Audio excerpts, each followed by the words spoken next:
Good morning, friends. Welcome to The Point. We are here for the legal reasoning course, that is for CLAT and other law entrance exams. Last video में हमने contract act के introduction plus उसके कुछ concepts को पढ़ा था. एक बार उसका क्विक रिवीजन कर लेते हैं और फिर हम स्टार्ट करेंगे आज की वीडियो के साथ.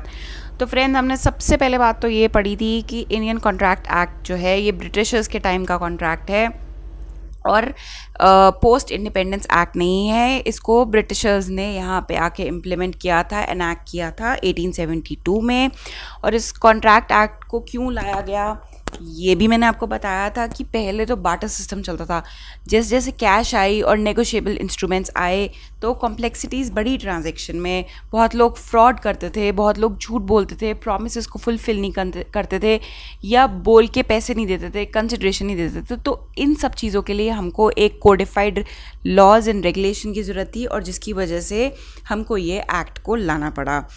फिर हमने पढ़ा था कि एग्रीमेंट. सबसे पहले हमने पढ़ी थी कॉन्ट्रैक्ट की डेफिनेशन क्या होती है. तो कॉन्ट्रैक्ट की डेफिनेशन अगर आपको याद हो तो उसके दो पार्ट्स थे.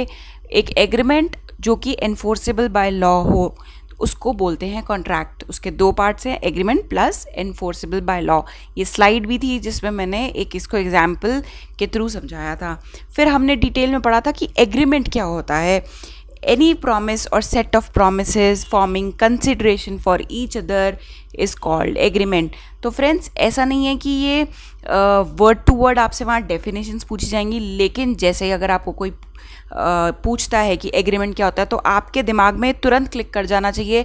इसमें किसी भी तरीके की आपको कन्फ्यूजन या वेगनेस बिल्कुल भी नहीं होनी चाहिए आपके माइंड में. Everything should be crystal clear because whatever we are studying is from day to day life. We are not studying any technical thing, any subsections of the law. It is whatever we are studying, it is very normal. We use it in or we face it in our day to day lives. So what is an agreement? It is a promise or set of promises forming consideration for each other. Then we studied what are the types of agreements. Okay, so there was examples where there was a social agreement where some set of friends promised that they will meet in the evening and eat pizza and do some party where they didn't come, and whether the person will be able to sue the person or not.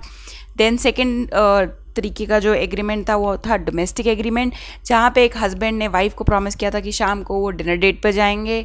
Husband नहीं आए तो क्या wife उसको सू कर सकती है? नहीं कर सकती, क्योंकि मैंने आपको बताया था ये डोमेस्टिक एग्रीमेंट्स है, इनकी कोई वैलिडिटी नहीं होती है कोर्ट ऑफ लॉ में.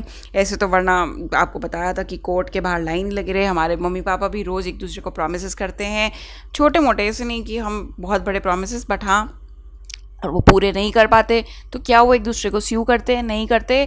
अगर ऐसे होने लगा तो फिर कोर्ट्स में जो मेन और या बहुत मेजर केसेस हैं, फैक्ट ऑफ लॉ के केसेस हैं, वो तो एक साइड रह जाएंगे और शायद जो जजेस हैं वो डोमेस्टिक एग्रीमेंट्स को ही निपटाते रह जाएंगे. थर्ड टाइप का एग्रीमेंट पढ़ा था हमने, कमर्शियल एग्रीमेंट, जिसमें वाई प्रॉमिस करता है कि मैं नेक्स्ट मंथ की 6 तारीख को आके ये गाड़ी आपसे 5 लाख रुपए में ख़रीदूँगा.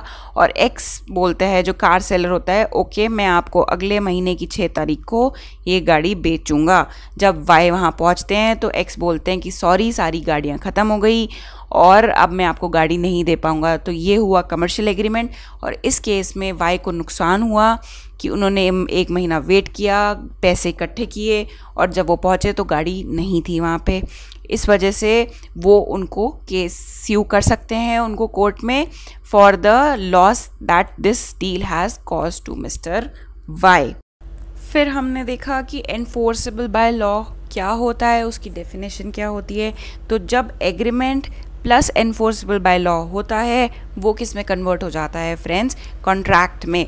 तो अच्छा चलिए एक बात मैं आपसे पूछती हूँ कि इन दोनों में से वाइडर टर्म क्या है?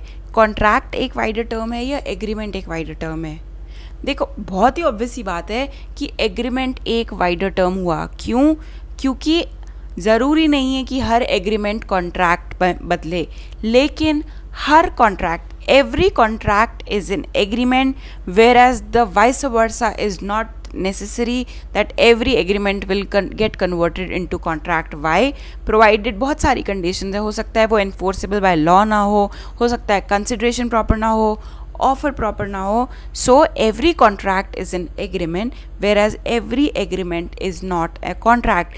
क्योंकि एग्रीमेंट को जब कॉन्ट्रैक्ट में बदलना होता है तो कुछ set of terms and conditions हैं, वो फुलफिल होती हैं तभी एग्रीमेंट कॉन्ट्रैक्ट में बदलता है. चलिए, उसके बाद हमने पढ़ा था ऑफ़र के बारे में कि ऑफ़र क्या होता है और उसकी क्या कंडीशंस होती हैं. उसके बाद टाइप्स ऑफ ऑफ़र पढ़े थे, अगर आपको याद हो. एक्सप्रेस ऑफ़र पढ़ा था, इम्प्लाइड ऑफ़र पढ़ा था, जनरल ऑफ़र, स्पेसिफिक ऑफ़र, और इसमें हमने केस भी देखे थे. 2 इंपॉर्टेंट केस लॉज देखे थे. एक है लालमन शुक्ला वर्सेस गौरी दत्त एंड दूसरा था हरभजन लाल वर्सेस हरचरण लाल. तो ये किसके थे, ये केस लॉ किससे पर्टेन कर रहे थे. जनरल ऑफ़र, ये मैं आपको बार बार नहीं बताऊंगी, ये चीज़ें बिल्कुल आपके टिप्स पे होनी चाहिए. जैसे ही आप सुने लालमन शुक्ला वर्सेस गौरी दत्त, आपके दिमाग में फर्स्ट चीज़ क्या आनी चाहिए, जनरल ऑफ़र. हरभजन लाल वर्सेस हरचरण लाल, आपके दिमाग में क्या आना चाहिए, general offer. So they should strike in your mind immediately. Then we studied about the cross offer and there was counter offer. इसको एग्जाम्पल्स के साथ हमने समझा था. क्रॉस ऑफर क्या होता है, आइडेंटिकल सब्जेक्ट होता है, 2 अलग लोग एक ही चीज़ के बारे में बात कर रहे हैं. मैंने अपने कलीग को बोला चलो आओ कॉफ़ी पीने चलते हैं, तो मेरे फ्रेंड ने नहीं सुना, मेरे कलीग ने नहीं सुना, और उन्होंने मुझे बोला अरे बहुत देर हो गई है, थकान हो रही है, चलो चाय पीने या कॉफ़ी पीने चलते हैं. तो यहाँ पे क्या था, सब्जेक्ट सेम था, दोनों एक ही चीज़ के बारे में बात कर रहे थे, लेकिन सेकंड पर्सन ने फर्स्ट पर्सन की बात इग्नोर कर दी और नया ऑफ़र रखा. लास्ट था काउंटर ऑफ़र. काउंटर ऑफ़र क्या होता है, आप गए सब्जी लेने, आपने बोला आम 20 रुपये किलो में, तो जो वेजिटेबल वेंडर था उसने बोला नो, 18 रुपये किलो. तो 18 रुपये फर्स्ट केस में, फर्स्ट इंस्टेंस में जब आपने खुद बोला कि 20 रुपये किलो में मुझे आम दोगे, तो यहाँ पे आप ऑफरर थे. जब वेजिटेबल वेंडर ने बोला नहीं 18 रुपये पर किलो में दूंगा, तो सेकंड केस में वो ऑफरर बन गए. तो ये हो गया काउंटर ऑफर. फिर हमने देखा था एक प्रैक्टिस क्वेश्चन, और लास्ट हमारा जो हमने वीडियो एंड किया था इनविटेशन टू ऑफ़र. अगर आपको याद हो तो ऑक्शन होता है इनविटेशन टू ऑफ़र, जिसमें आप लोगों को इनवाइट करते हो कि आइए और मुझे ऑफ़र रखिए, सो दैट हम एक कॉन्ट्रैक्ट में एंटर करें, एग्रीमेंट करें, and then get it converted into a contract. So that is an invitation to offer. And इसका बेस्ट एग्जाम्पल था ऑक्शन, जहाँ पे आप इन्वाइट करते हो लोगों को और लोग आके अपनी अपनी बिडिंग्स करते हैं और आपको ऑफ़र रखते हैं कि दे want to buy so and so thing in so and so much money. So ये तो हो गया हमारे पुराने वीडियो का रिवीजन. चलते हैं इसी के आगे कंटिन्यूशन जो टॉपिक हैं. सो इसके लिए मैंने वीडियो को रखा है कॉन्ट्रैक्ट एक्ट पार्ट 2. सो अभी तक हमने ऑफ़र देखे थे किस किस टाइप के होते हैं, इनविटेशन टू ऑफ़र भी पढ़ लिया था. अब देखते हैं एक्सेप्टेंस ऑफ ऑफ़र. भाई ऑफ़र रख दिया, सामने वाला एक्सेप्ट भी तो करेगा तभी तो वो एग्रीमेंट बनेगा. ऑफ़र रख दिया, क्या तुम मेरे साथ चलोगे, सामने वाला कुछ बोल ही नहीं रहा, तो क्या ये ऑफ़र कंप्लीट हुआ. जब मैंने पूछा सामने वाले व्यक्ति से क्या आप मेरे साथ घूमने चलेंगे, और सामने वाला बोलता है येस और आपके साथ जाता है, तो वो ऑफ़र कंप्लीट होता है. मतलब क्या, एक्सेप्टेंस बहुत ज़रूरी है. जब एक बंदा गया, मिस्टर ए गए वेजिटेबल वेंडर के पास, क्या ये आप आम मुझे 20 रुपये पर केजी में बेचेंगे, तो वेजिटेबल वेंडर बोला येस. अगर वो कुछ भी जवाब नहीं देता ना, वो या फिर वो काउंटर ऑफ़र रख देता है, एक तो सिचुएशन हुई, और नेक्स्ट सिचुएशन में वो कुछ भी जवाब नहीं देता, तो क्या वो ऑफ़र कंप्लीट हुआ, नहीं. ऑफ़र कब कंप्लीट होता है, जब उसको एक्सेप्टेंस मिलती है. देखिए आप जब प्लान बनाते हैं, क्या मम्मी से पूछते हैं मम्मी क्या मैं अपनी फ्रेंड्स के साथ मूवी देखने जाऊँ, मम्मी जवाब नहीं देती, तो क्या आप मान लेते हैं हाँ हो गई, नहीं ना. जब आप पूछते हैं और जब वो हाँ बोलते हैं ओके आप जा सकते हो या आप इस दिन चले जाना, तो ही वो ऑफ़र कंप्लीट होता है, राइट. सो एक्सेप्टेंस बहुत ज़रूरी है किसी भी ऑफ़र को कंप्लीट होने के लिए. The word acceptance is broadly defined under Indian contract act 1872 under article 2B, which states that when the person to whom the proposal is made signifies his assent to the proposal is said to be accepted. जब जिसको proposal रखा गया है वो उस proposal को ascent दे दे, तभी कहा जाता है कि offer is said to be accepted. It is aptly said that acceptance is to offer what is lighted match to a train of gunpowder. तो कहते हैं ना, जब तक आग नहीं लगती, जब तक आप मैच स्टिक से, तीली से आग नहीं लगाओ. कैसे आग लगेगी कहीं पे भी, आपको उसके लिए क्या ज़रूरत होगी, किसी आग की ज़रूरत होगी, तीली लगाने की ज़रूरत होगी, right? So acceptance is to offer what is lighted match to a train powder. Offer existence में जब तक नहीं आएगा जब तक you don't accept it, so that is why it is said this thing. So gunpowder यहाँ पे क्या हो गया, offer, and lighted match stick हो गई acceptance. So offer will come into existence one only and only once it is accepted. This means that when a matchstick is lighted to a train of gunpowder and it explodes, then something has happened which destroyed everything. Similarly, when an offer is accepted, so then it will not be revoked, but as we are concerned with the lighted matchstick is to show the gunpowder remains to insert and cannot be removed. In short, when the offer is accepted, then the contract comes into legal existence. क्यों? जब तक accept नहीं करोगे बात आगे नहीं बढ़ेगी। offer accept होगा तभी, और वो एनफोर्सेबल बाय लॉ होगा तभी तो वो लीगली एग्जिस्ट करेगा। This ensures that once the acceptance is made it can not be revoked. चलते हैं नेक्स्ट स्लाइड पे, जो कि जिसमें बताया हुआ है रूल्स क्या हैं वैलिड एक्सेप्टेंस के। क्या हर एक्सेप्टेंस को हम वैलिड एक्सेप्टेंस मान सकते हैं? क्योंकि देखिए एक्सेप्टेंस देने के बहुत तरीके होते हैं। कोई लोग चुप रह के, कोई लोग बोल के, कोई लोग लिख के एक्सेप्ट करते हैं। सो इसलिए इंडियन कॉन्ट्रैक्ट एक्ट में क्लियरली डिफाइंड है कि अगर एक्सेप्टेंस इन तरीके से है तभी वो वैलिड एक्सेप्टेंस माना जाएगा, अदरवाइज वो वैलिड एक्सेप्टेंस नहीं माना जाएगा। So the first point says acceptance should be properly conveyed and should be accepted by the person to whom the offer is made. देखिए मिस्टर ए थे, सब्जी लेने गए बी के पास जो वेजिटेबल वेंडर था। ए ने ऑफर रखा, will you sell these mangoes at the rate 20 rupees per kg। तो अब ऐसे थोड़ी बी की जगह पड़ोस में जो वेजिटेबल वेंडर खड़ा है आके वो एक्सेप्ट कर लेगा, नहीं। क्यों? क्योंकि ऑफ़र कौन एक्सेप्ट करेगा तो ही वैलिड माना जाएगा, बी, क्योंकि इसी को तो फुलफ़िल करना है ना, इसकी दुकान तो यही तो देगा मैंगो। इसकी जगह सी कैसे आके बोल सकता है कि yes I accept the offer on behalf of the mister B?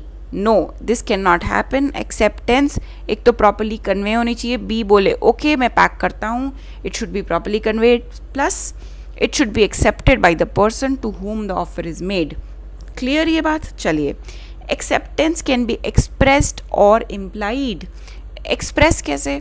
मैंने जाके पूछा क्या आप ये मुझे मैंगो 20 रुपये पर किलो में देंगे? बी ने बोला हाँ मैं दूंगा, तो उसने बोला हाँ, आपने 20 रुपये दिए, उसने मैंगो तोले, मतलब उसका वेट किया, and then he packed it for you. Okay, so this was the form of expressed acceptance. Now what is this implied acceptance? Okay, implied acceptance is, let's suppose, again we'll come back to this example. Mr. A went to this vegetable shop where Mr. B as a seller was standing. He said pack this mango for 20 rupees per kg. B, without saying anything, did the weight of mangoes and packed it. Pack करके उन्होंने वो थैली थमा दी हाथ में mister A के। तो क्या मतलब हुआ इसका? मतलब मिस्टर बी को ये चीज़ एक्सेप्टेबल थी कि हाँ he is ready to sell the mangoes at 20 rupees per kg, तभी तो उन्होंने उसको पैक किया, वेट किया और मिस्टर ए को दे दिया। अगर उनको ये एक्सेप्टेबल नहीं होता, या तो वो इसके ऊपर काउंटर ऑफर रखते कि नहीं 20 नहीं 22 रुपीज़ पर kg में बेचूंगा, तो ये तो हो गया काउंटर ऑफर। या फिर वो चुप रहते और वेट करते मिस्टर ए टू स्पीक, को कुछ और ऑफर रखते। बट अगर मिस्टर बी ने 20 रुपीज़ पर kg सुनने पे फटाफट मैंगोज़ को वेट करके पैक करके मिस्टर ए को दे दिए हैं, तो इसका मतलब उन्होंने ऑफ़र को एक्सेप्ट कर लिया। इम्प्लाइड मतलब by the virtue of actions आप ये दिखा रहे हो that you have accepted the offer. चलिए we'll take an another example. आपने बहुत बार देखा होगा जो बस स्टैंड्स होते हैं, बस स्टेशन होते हैं, वहाँ पे वो जो कंडक्टर हैं वो बस के बाहर खड़े होके अनाउंस कर रहे होते हैं Delhi to Bombay, Delhi to Bombay, Delhi to Bombay 800, Delhi to Bombay 800। अगर आप जाके ये आपने सुना कि कंडक्टर बोल रहा है दिल्ली टू बॉम्बे 800, मतलब fare from Delhi to Bombay is 800 for one side journey. ठीक है, आप जाके चुपचाप बस में बैठ जाते हो, ठीक है, मतलब, और बस चल पड़ी। अब कंडक्टर आपके पास आए और उन्होंने बोला कि लाइए 800, तो आप बोलो नहीं मैंने तो एक्सेप्ट ही नहीं किया था, तो वो बोलेंगे फिर आप आके बैठे क्यों बस में जब आपको एक्सेप्टेबल ही नहीं था। He was already announcing at the station Delhi to Bombay 800, Delhi to Bombay 800। Since that you went and sat in the bus, that means you have accepted the offers. Now that is implied acceptance of offer, जहाँ पे आप बोलते नहीं हो, अपने actions से बता देते हो कि we have accepted the offer. जितने भी लोग वो बस को बोर्ड करेंगे, मतलब उनको एक्सेप्टेबल है 800 रुपीज़ देना फ्रॉम दिल्ली टू बॉम्बे का जो फेयर है. सो ये हो गया इम्प्लाइड एक्सेप्टेंस. नेक्स्ट हुआ acceptance must B absolute and unqualified. देखिए, जिस फॉर्म में हमने जो प्रपोजर ने ऑफ़र रखा है, जिस टर्म्स एंड कंडीशंस के साथ, एक्सेप्टेंस भी वैसी ही होनी चाहिए. For an example, mister A ने अपने घर के बाहर बोर्ड लगाया हुआ है टू सेल, ठीक है, to sell at the rate 10 lakh rupees. Okay, अब वहाँ से मिस्टर बी क्रॉस कर रहे थे, मिस्टर बी आए, उनने बोला कि ये जो आपने लिखा हुआ है, I am ready to buy this house for 10 lakhs, but आप मुझे जो आपकी बाइक खड़ी है गैरेज में वो भी देना. तो क्या ये एब्सोल्यूट और अनक्वालिफाइड हुआ? नहीं, क्योंकि आपको मैंने क्या बताया था, ये हो गया काउंटर ऑफर. कैसे? क्योंकि मिस्टर बी ने एक नई कंडीशन अटैच कर दी इस ऑफ़र के साथ कि ठीक है, आई will by this house for 10 lakhs, but एक नई चीज़ जोड़ी, आप अपनी बाइक भी दोगे जो गैरेज में खड़ी है. तो अब ऑफ़र रखने वाला कौन हो गया, ऑफर कौन हो गया, मिस्टर बी हो गए. तो जो पहला वाला ऑफ़र था, that stands lapsed or it stands cancel, and then there is a new offer in place which is given by Mr. B that I will buy this house plus bike for 10 lakhs. Now who has to accept it? Now Mr. A has to accept it. He is in the position either to accept it or reject it.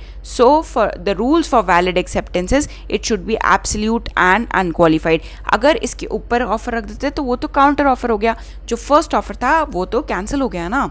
Okay, next is acceptance must B in the most prescribe mode.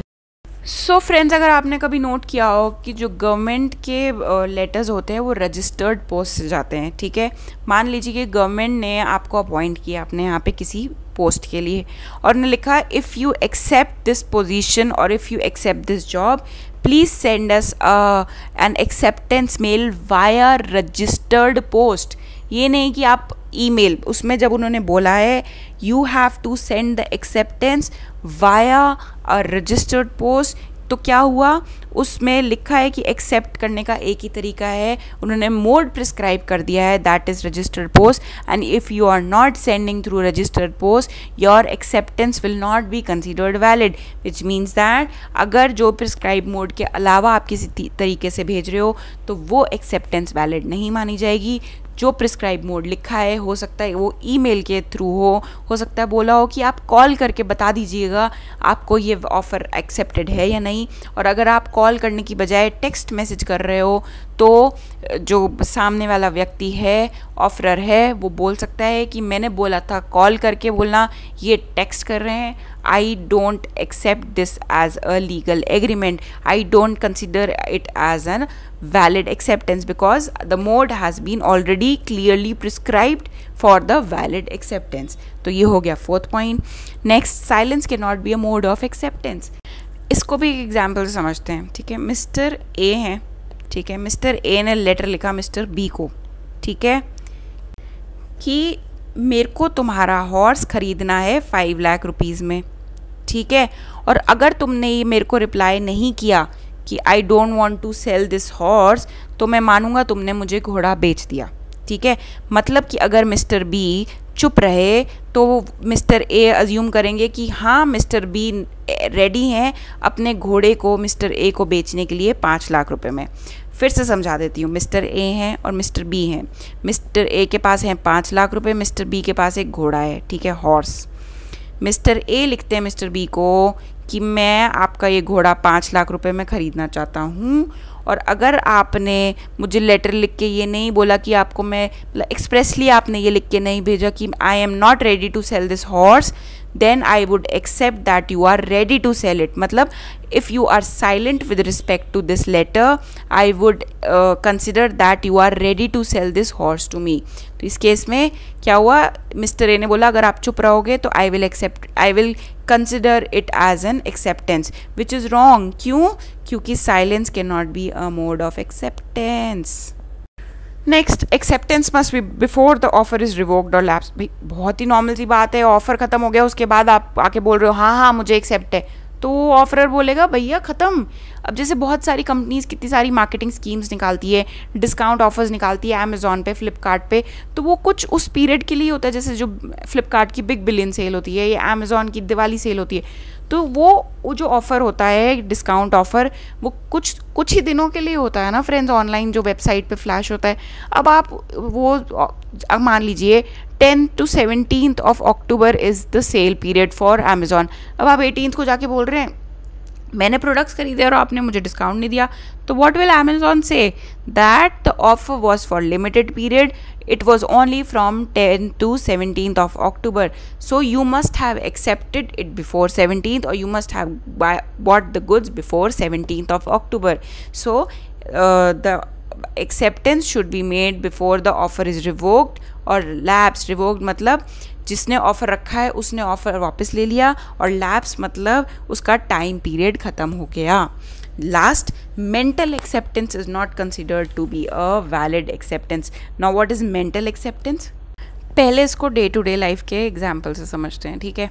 मैंने अपनी mummy से पूछा कि मम्मा मुझे Sunday को अपने friends के साथ मूवी देखने जाना है।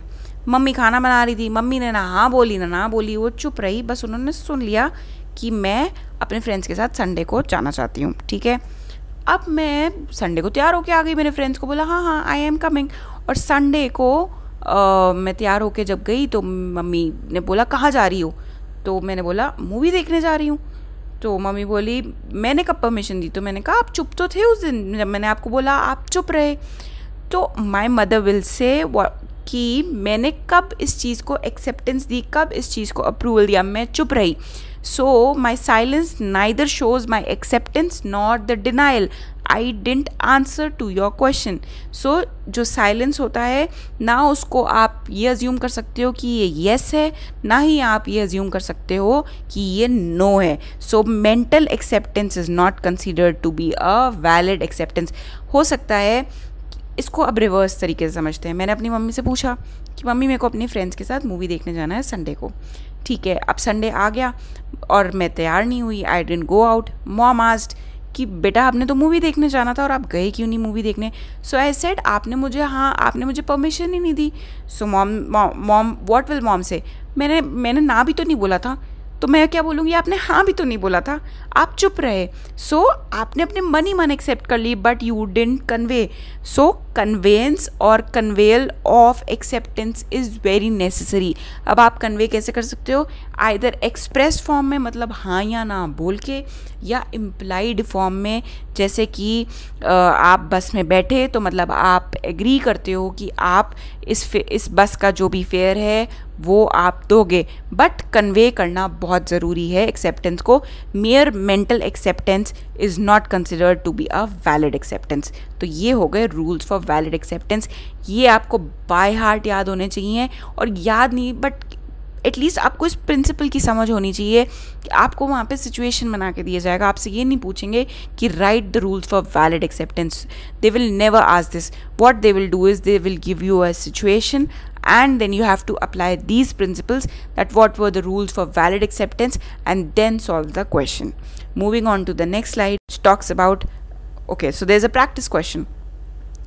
So an agreement may be entered into orally, in writing, or by conduct. ये principle हमने पढ़ा। अब fact पढ़ते हैं। A went to the shop of B, picked a toothbrush and gave a check of ₹20 to B and left the shop. तो अब ये क्या माना जाएगा? A entered into an agreement with B. A did not enter into an agreement. Payment of toothbrush cannot be made through a check. A should have carried a currency note of 20 to make the payment. तो देखिए ये तो हो गया rule out, क्योंकि ऐसा कुछ भी कहीं भी मेंशन नहीं है यहाँ पे इतनी सी लाइन में।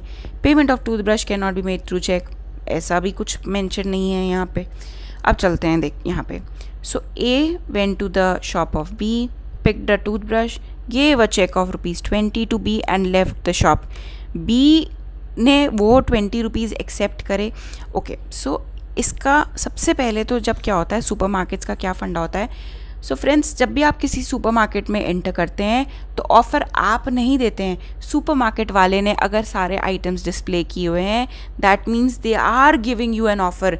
You are not giving an offer to the supermarket that I will buy the product for so and so cost.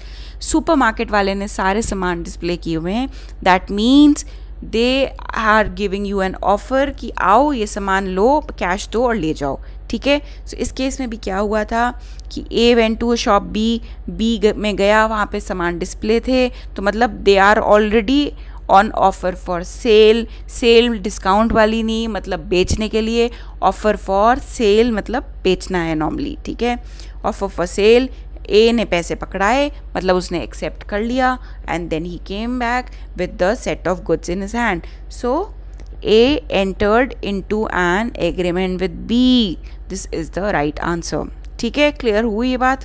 देखिए फ्रेंड्स, ये क्वेश्चन पढ़ के कंफ्यूज नहीं होना है कि A went to the shop and picked a toothbrush and gave a check. Already यहाँ पे ऑफर में पड़े थे ना प्रोडक्ट्स, जितने भी जो भी आओ। तो आप देखो, जब मैं कोई दुकान खोल रही हूँ, या आप मान लीजिए आपने कोई डिपार्टमेंटल स्टोर खोला है, तो आपने जो प्रोडक्ट्स वहाँ पे लगाए हुए हैं बेचने के लिए, वो क्यों हैं, क्यों आप उनको बेचना चाहते हैं। तो कौन ऑफर रख रहा है, मैं ये प्रोडक्ट्स आपको बेचना चाहता हूँ on so and so mention price, जो कि प्रोडक्ट पे मेंशन है। तो ऑफरर कौन हुआ, सुपरमार्केट का ओनर, या supermarket is the offerer. Why and how, by the virtue of the goods displayed and the price mentioned on the products itself. If someone comes in the shop and give you the required money mentioned on the goods and take it away, so that means आपने एक valid agreement किया है with the customer. So you don't have to get confused in this case. Moving on to the next slide, which talks about essential elements of the contract. भाई अब हम agreement पढ़ लिया, offer पढ़ लिया, ठीक है। अब एसेंशियल एलिमेंट्स क्या हैं कॉन्ट्रैक्ट, भाई एग्रीमेंट को कॉन्ट्रैक्ट में भी तो कन्वर्ट करना है, तो वो एग्रीमेंट कैसे कॉन्ट्रैक्ट में कन्वर्ट होगा, उसके लिए कुछ एसेंशियल एलिमेंट्स हैं कॉन्ट्रैक्ट के, वो फुलफिल होते एग्रीमेंट कॉन्ट्रैक्ट में बदल जाएगा। और वो एसेंशियल एलिमेंट्स क्या हैं वो अब हम देखते हैं। सो द फर्स्ट पार्ट क्या है, is parties competent to contract. जो पार्टीज टू द कॉन्ट्रैक्ट है, मतलब ए बी, या हो सकता है कॉन्ट्रैक्ट बहुत मल्टीपल लोगों के बीच में हो, सो वो parties should be competent to contract. और हम कॉम्पिटेंसी कैसे पता करेंगे कि पार्टीज कॉम्पिटेंट टू कॉन्ट्रैक्ट हैं या नहीं, उसके लिए आपको टेंशन करने की ज़रूरत नहीं है। Everything is defined in Indian Contract Act. They have defined clearly as to which are the parties which are competent to enter into a contract. So the first one is person should be major. Major मतलब वो army वाले नहीं, but age में, okay? So in India, 18 से below it is considered as minor, and above 18 it is considered as major. So this is the first condition. Next is the person should be of sound mind. मतलब sound mind मतलब आपका कोई आपको mental disease नहीं होना चाहिए, you should not be mentally sick. Last is it should not be disqualified from contracting by any law or by the virtue of any laws and regulations. कोई रोक या प्रतिबंध नहीं लगाया होना चाहिए किसी लॉ के under on the person who is entering into a contract. So अब एक एक करके देखते हैं मेजर वाला। सो इंडियन कॉन्ट्रैक्ट एक्ट है, उसमें मेजर और माइनर की डेफिनेशन डिफाइंड नहीं है friends, you should note this.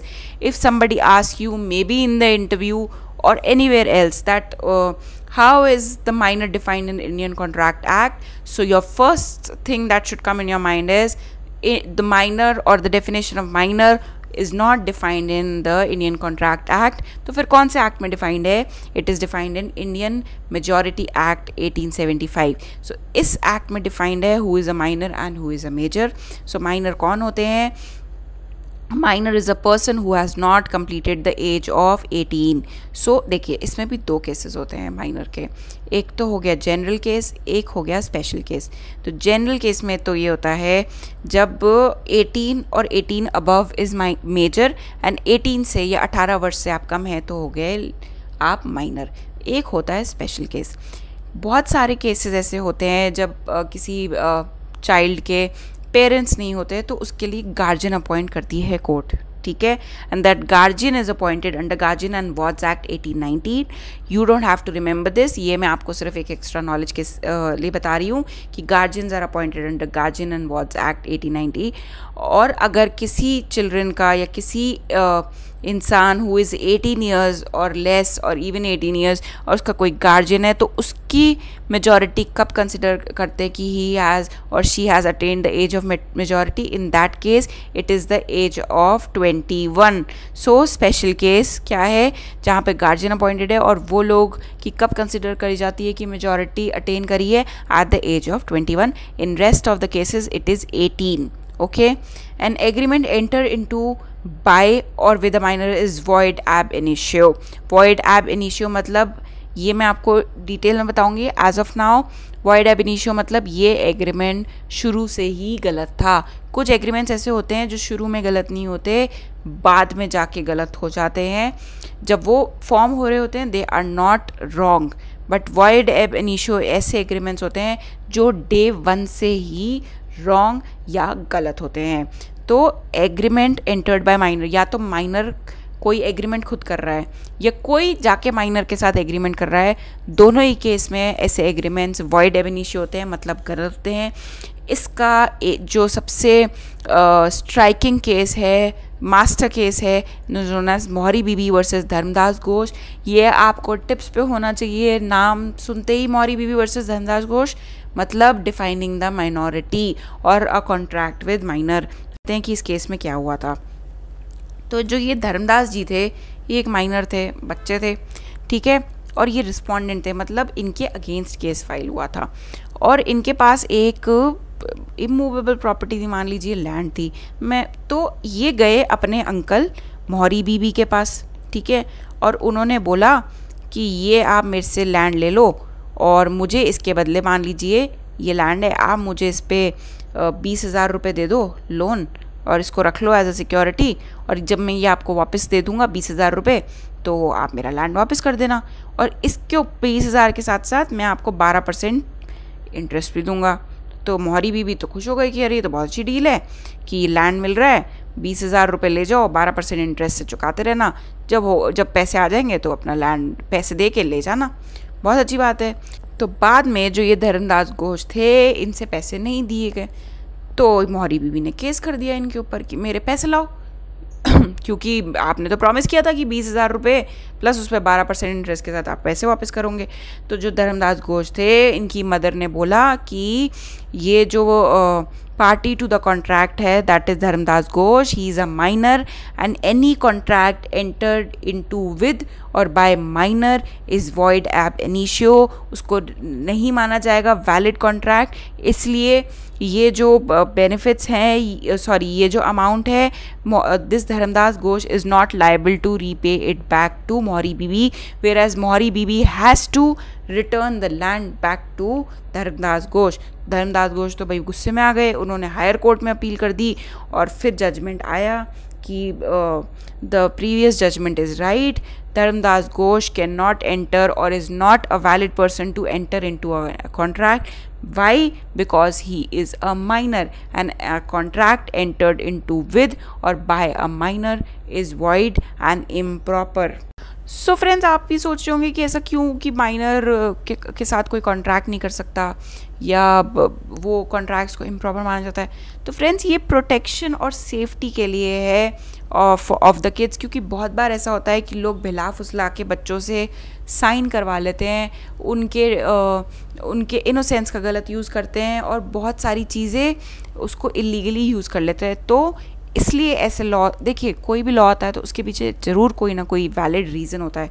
सो ये जो प्रोविज़न बनाया है इस लॉ में कि minors are not eligible to contract, वो यही था क्योंकि देखा जाता था उस टाइम में कि बच्चे हैं, बच्चों को इतनी समझ नहीं होती. इनफैक्ट आज भी आप देखें क्या बच्चों को समझ होती है. आप अगर एक कोई चाइल्ड है जो 18 साल का है और सामने there is a business person who is in his 40s, तो डेफिनेटली जो कॉन्ट्रैक्ट होगा विल बी फॉर्म्ड और मैनिपुलेटेड दिस वे कि जो बिजनेस पर्सन और एन ओल्डी है he gets to have more benefit rather than a minor, because minor, how will a minor know the intricacies of the contract or a business he is entering into with this person? So in order to avoid such a situation and exploitation of the minors, this provision was made that they should not, or they are not allowed to enter into a contract.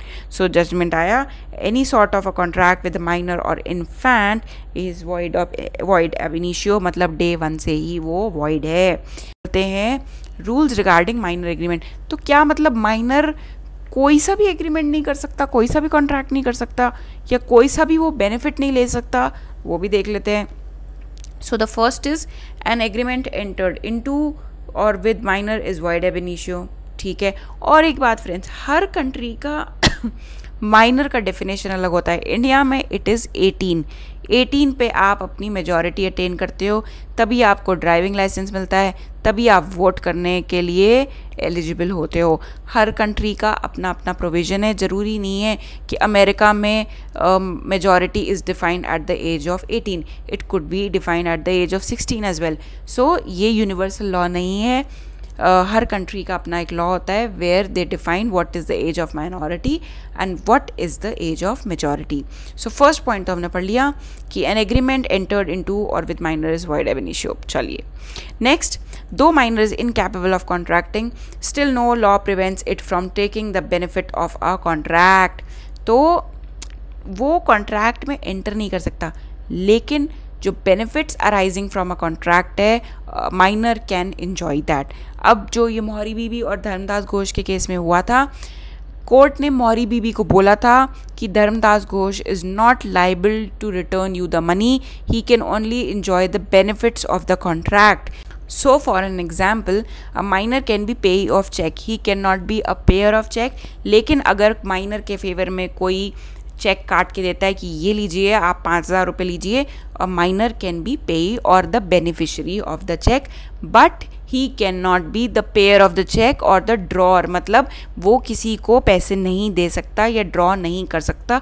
उसके guardians के sign भी होंगे, वो भी उसको approve करेंगे कि जो चेक ड्रॉ किया है माइनर ने, वेदर इट इज़ वैलिड और नॉट, एंड वेदर ये वो पेमेंट ट्रांसफ़र कर सकते हैं टू द थर्ड पर्सन और not. Third is minor can be admitted to the partnership in the firm but can be limited to the benefits of it. So देखिए partnership form होती है, partnership जब form होती है तो profit भी होते हैं और लॉसेस भी होते हैं. As you know that business है, कभी ऊपर कभी नीचे. लेकिन अगर माइनर किसी पार्टनरशिप फर्म में एडमिटेड है, तो अगर पार्टनरशिप फर्म को कोई लॉसेस हो रहे हैं तो minor is not entitled to pay for that loss. I will again repeat, the minor who is admitted to the partnership is not entitled to pay for the loss.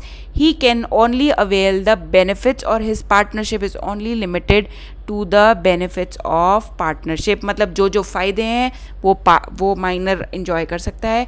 जब कोई liability उठाने की बारी आएगी या losses, तो minor will be kept away from it. Fourth, minor can always plead minority. If minor by representing his age in fraudulent manner enters into contract, still minor can take the shelter of minority. देख रहे हो आप laws कितने favour में है miners के. तो क्या कहते हैं कि मान लीजिए कि किसी माइनर ने, किसी बच्चे ने अपनी एज छुपा के किसी बड़े के साथ कॉन्ट्रैक्ट कर लिया कि I am a major person, I am 20 by age and not 18 or 16 by age, and सामने वाला person believing what the minor is saying enters into a contract believing that the person is a major, I mean the person has attain majority, मतलब 18 या उससे ऊपर है, and enters into a contract. Still that contract can not be enforced. Why? Because the minor can plead minority, saying that I am a minor, and even if he is doing a fraudulent activity, मतलब उसने forge करके या झूठे paper बना के बताया है, तो भी किसके फेवर में केस आएगा? माइनर के फेवर में.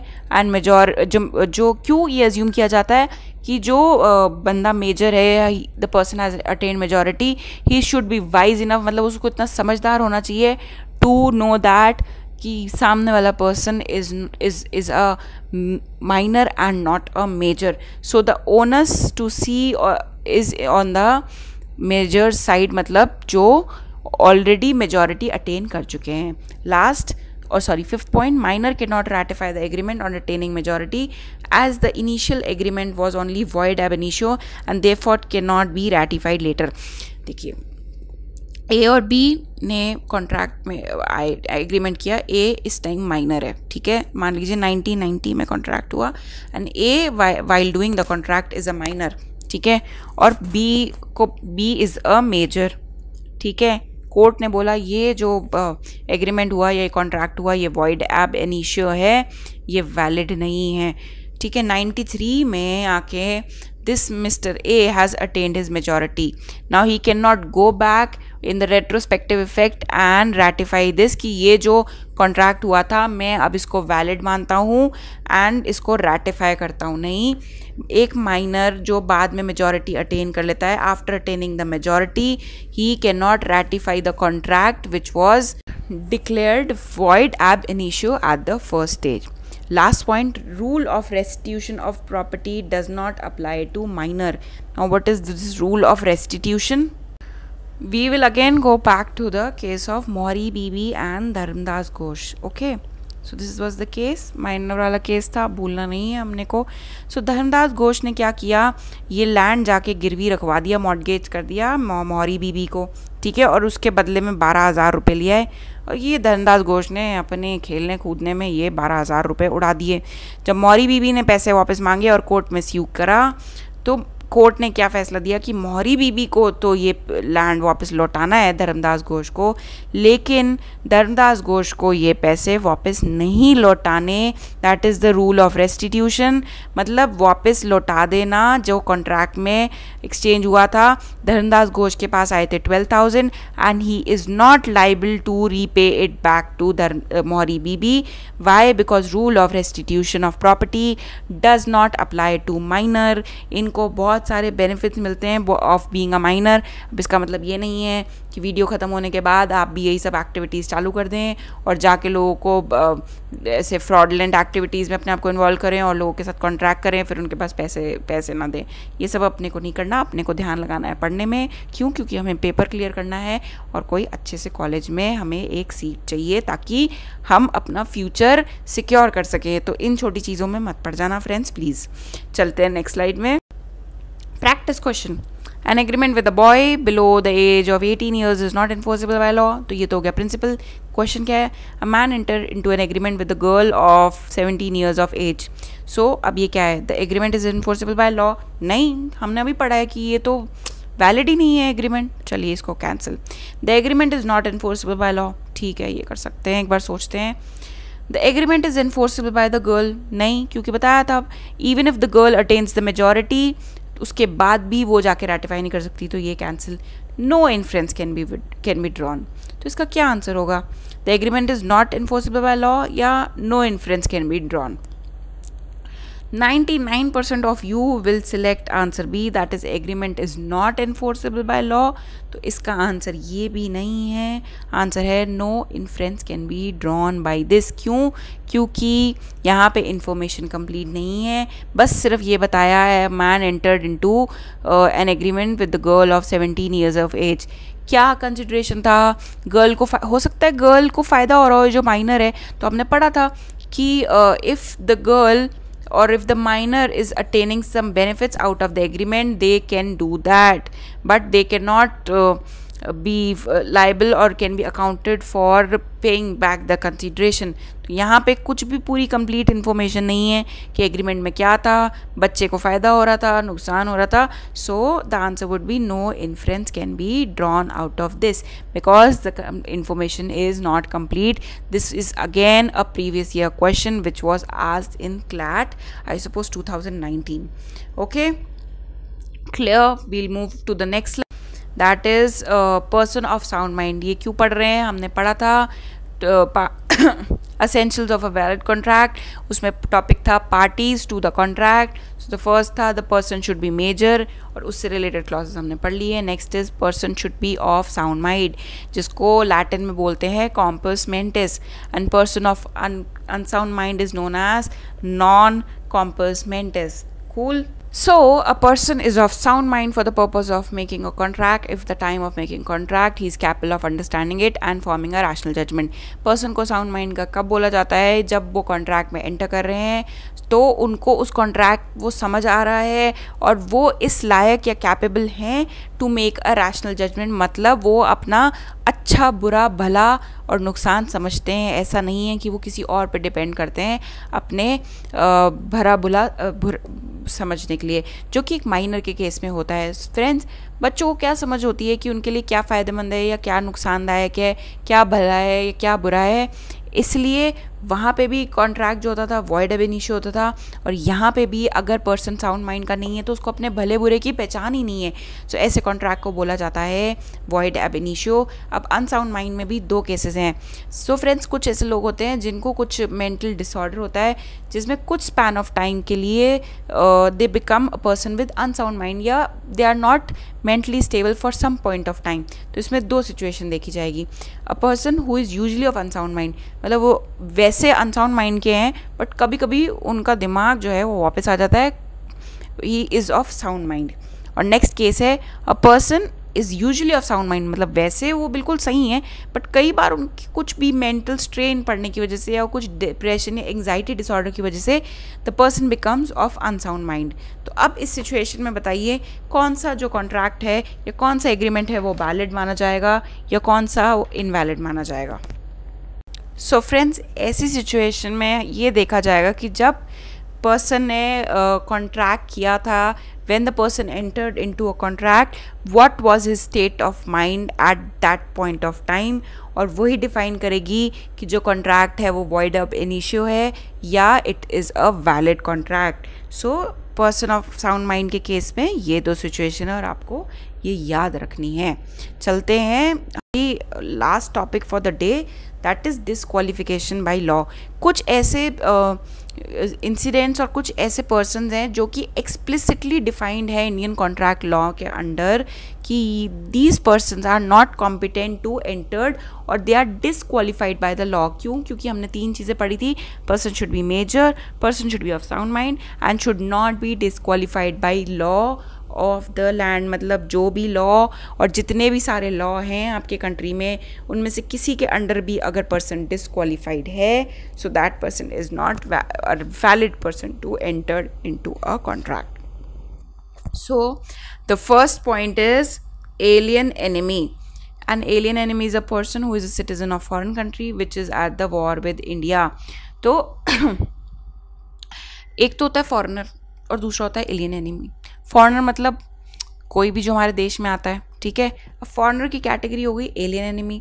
सो अगर उस कंट्री से, मान लीजिए लंदन से कोई इंडिया आ रहा है, so that person is defined as foreigner for Indians. But if India is in a situation or condition of war with London, then the persons coming from London will be treated as alien enemy, and any contract entered with such person will not be considered valid, or such persons are not qualified to enter into an agreement with some Indian person. Why? Because India is in state of war with this country. So for this example is Pakistan. Okay, in India is in state or mostly or most of the time in state of war with this country, और जो यहाँ के citizens हैं, तभी तो यहाँ से आप देखते होगे तो ट्रेड इतना ओपनली और फ्रीली अलाउड नहीं है। क्यों? क्योंकि जो पाकिस्तान है और वहाँ के जो citizens हैं, they are alien enemy or alien persons for Indian citizens. So next, contracts during a war. An alien enemy cannot enter into a contract during the period of war except a license from the central government. मान लीजिए जब London के किसी citizen ने India में काम करने के लिए लाइसेंस लिया था, तब कोई भी ऐसी सिचुएशन नहीं थी कि यहाँ पे कोई वॉर चल रही हो। बट अगर ऐसी सिचुएशन बाद में अराइज हो गई और उस टाइम अगर लंदन के सिटीज़न ने इंडियन पर्सन से कोई कॉन्ट्रैक्ट किया है, So that contract is not considered to be a valid contract. Why? Because this person was disqualified by the virtue of law that ये बंदा हमारे साथ contract में enter नहीं कर सकता, is not allowed by the virtue of law to enter into a contract. And the exception to this is if the person has a license from the central government, then this person can be or is allowed to enter into an agreement. Otherwise any such person is not allowed to enter into an agreement. Third point, contracts entered before war. Contracts entered before war either dissolved or merely suspended for the period of war and revived after the war is over. भाई कोई contract war चालू होने से पहले हुआ तो या तो उसको हम कैंसिल कर देंगे, बिल्कुल ही डिज़ोल्व ख़त्म, हम नहीं मानते कोई कॉन्ट्रैक्ट हुआ था, जो भी लेना देना है आपस में कर लेंगे but the contract stands dissolve. या फिर उसको कुछ उस जितना टाइम वॉर चल रहा है उस टाइम के लिए इसको सस्पेंड कर देंगे and this will be revived after the war. उसके बाद उसको रिवाइव कर लेंगे जब सिचुएशन नॉर्मल हो जाएगी, कंडीशन नॉर्मल हो जाएगी, तो फिर से हम मानेंगे कि contract has come into force, मतलब नाउ कॉन्ट्रैक्ट इज़ वैलिड और हमें और दोनों पार्टीज़ को उसकी टर्म्स एंड कंडीशंस को पूरा करना है। Fourth point, statutory corporation. A statutory corporation cannot enter into a contract which is ultra vires its memorandum. Now first question, ये statutory corporation क्या होती है, और next question, what is this memorandum and what is this ultra vires? So friends, first statutory corporation क्या होती है, ऐसी कोई public enterprise जो कि existence में आती है through special act of parliament. For example LIC, तो LIC का एग्जिस्टेंस, LIC एग्जिस्टेंस में कैसे आई थी, इसके लिए एक स्पेशल एक्ट पास हुआ था पार्लियामेंट में और उसके बाद वो एग्जिस्टेंस में आई थी। तो ये तो क्लियर हो गया कि स्टैट्यूटरी कॉर्पोरेशन क्या होता है। नेक्स्ट, अल्ट्रा वायर्स मतलब अभी देखते हैं, पहले देखते हैं मेमोरेंडम। तो फ्रेंड्स हर कंपनी का एक मेमोरेंडम होता है। आप मेमोरेंडम को कैसे समझाएंगे, मेमोरेंडम मान लीजिए एक डॉक्यूमेंट होता है जिसमें terms and conditions, rules and regulations defined होते हैं कि अगर इस रूल्स एंड कंडीशंस या रूल्स एंड रेगुलेशंस से बाहर जाके कंपनी कोई कॉन्ट्रैक्ट करती है, that will be considered as ultra vires the memorandum, which means beyond the memorandum, beyond that document, beyond the ambit or scope of that document, and that that contract is considered as invalid or void of initio. क्यों? क्योंकि आपके जो duties, आपके किस type के आप contract कर सकते हो, किन के साथ कॉन्ट्रैक्ट कर सकते हो, किन सर्कमस्टांसेस में कर सकते हो, everything is defined in the document known as memorandum. अगर आप उसके बाहर, उसके एम्बिट, उसके स्कोप से बाहर जाके कुछ भी करोगे तो वो एक्शंस, वो डीड्स, वो agreements will be considered as beyond or ultra vires the memorandum and will not be accepted as an valid agreement. Next is convict. अब कॉन्विक्ट कौन होते हैं, जिनके ऊपर जिनके ऊपर कोई किसी चीज़ का इल्ज़ाम प्रूव किया जा चुका होता है, किसी चीज़ में वो गिल्टी पाए जाते हैं। एक होते हैं एक्विट, दूसरे होते हैं कॉन्विक्ट। एक्विट मतलब अभी उनके ऊपर मतलब कोई भी, जैसे मान लीजिए किसी के ऊपर चोरी का इल्ज़ाम लगा है, ठीक है, और कोर्ट में जब उनका ट्रायल हुआ तो पता चला इनकी कोई गलती नहीं थी, so they are known as acquitted. और कॉन्विक्टेड मतलब those who are found guilty, मतलब वो उनकी गलती है, उन्होंने गलत काम किया है, that is why they are convicted and such persons can not enter into contract during the period of agreement. And last is insolvent. insolvent कौन होते हैं, जो उनको पैसा देना होता है, पैसे दे नहीं पाते हैं, हाथ खड़े कर देते हैं। a person who is an undischarged insolvent मतलब दिवालिया बोलते हैं हिंदी में, can not enter into a contract, क्योंकि वो पहले ही फ्रॉड किया हुआ है, मार्केट में पैसे नहीं दे पा रहे हैं बैंक्स के या जिनसे भी लिए पा रहे हैं, तो वो तभी तो इंसॉल्वेंट बने हैं। और वो कोई और कॉन्ट्रैक्ट कर दें, पता चले वहाँ पे भी वो मतलब बहुत ज़्यादा स्कोप बढ़ जाता है ऐसे लोगों के लिए कि ये यहाँ पे भी डिफ़ॉल्ट करेंगे। सो ऐसे लोगों को भी मना है, they are disqualified by law to not enter into a contract. उनको अलाउड नहीं है बाय द लॉ कि वो किसी के साथ कॉन्ट्रैक्ट कर सके। और बहुत जगह इंसॉल्वेंट लोगों पे लिमिटेशंस होती हैं कि वो इलेक्शंस नहीं लड़ सकते, वो कॉन्ट्रैक्ट में एंटर नहीं कर सकते। So there are so many limitations. जैसे वो किसी पार्टनरशिप में पार्टनर नहीं बन सकते, तो जैसे जैसे एक्ट्स आएंगे, उनके प्रोविजंस आएंगे, मैं आपको बताती जाऊंगी और रिमाइंड करती जाऊंगी कि देखिए यहाँ पे भी लिखा है कि insolvent can not enter into a contract or can not be a partner, can not be a director of the company. ये सब अलाउड नहीं होता एक इंसॉल्वेंट पर्सन को। तो फ्रेंड्स, ये था disqualification by law for the persons. अब हमने अभी तक क्या पढ़ा? Parties competent to contract. उसके 3 पार्ट्स थे, तीनों हमने पढ़ लिए। और आज के वीडियो को मैं यहीं रोकूंगी, अदरवाइज़ बहुत ज़्यादा लंबा हो जाएगा, बहुत ज़्यादा स्ट्रेच हो जाएगा, क्योंकि कल से हम स्टार्ट करेंगे कंसेंट। क्यों? जब आपने ऑफ़र रखा, सामने वाले ने कंसेंट दी, तभी तो वो एग्रीमेंट बनेगा।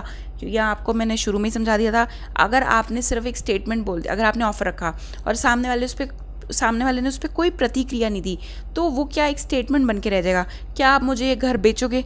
तो ये क्या है? स्टेटमेंट है, विलिंगनेस है मेरी। सामने वाला जब तक इसको एक्सेप्ट या इस पर जब तक येस और नो नहीं करेगा, तो ये बात आगे कैसे पड़ेगी? तो कल की से जो हम वीडियो पढ़ेंगे उसमें हम कंसेंट और उससे रिलेटेड प्रोविजंस पढ़ेंगे, और उसके बाद हम पढ़ेंगे rules relating to valid consideration.